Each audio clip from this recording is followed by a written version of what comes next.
Utah missed a ton of open shots and was pretty sluggish on Monday, which allowed Brooklyn to push in transition a ton.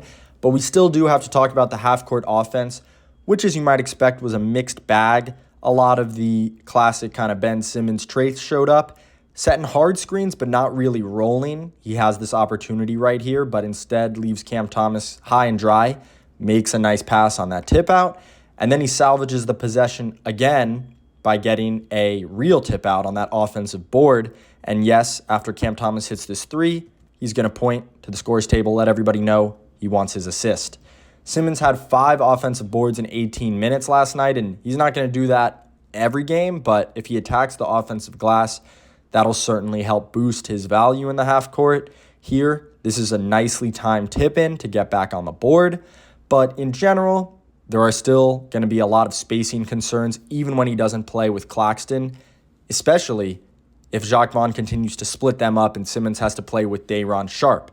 Now, their strategy is going to be to run a lot and absolutely bludgeon people on the offensive glass, which could be fun to watch at times. But again, Simmons' man right here, Walker Kessler, is about 24 feet away from him on this possession and is just clogging up the lane repeatedly as Simmons stands on the three-point arc. Here he makes a cut that doesn't lead to anything, and that is now 3 drives in which his man can help off of him. Not great spacing, even though Lonnie draws the foul. Same thing here against a zone defense. Simmons just kind of chilling by half court.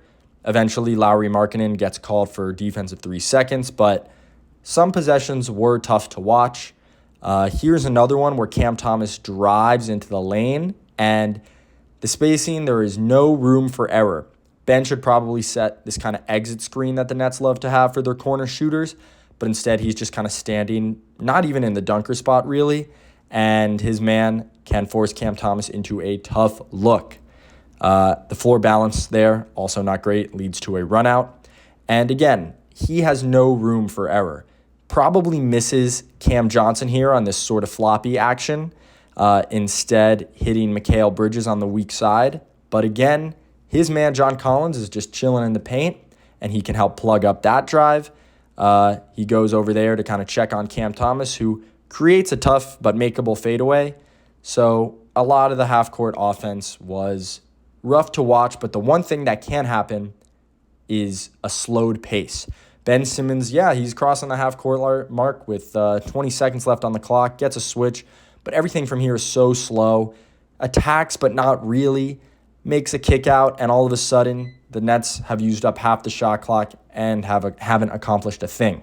So pace cannot slow even in the half court. Nets have to get into actions quicker. And the spacing is going to be at a premium, especially when they bring Day'Ron Sharpe back.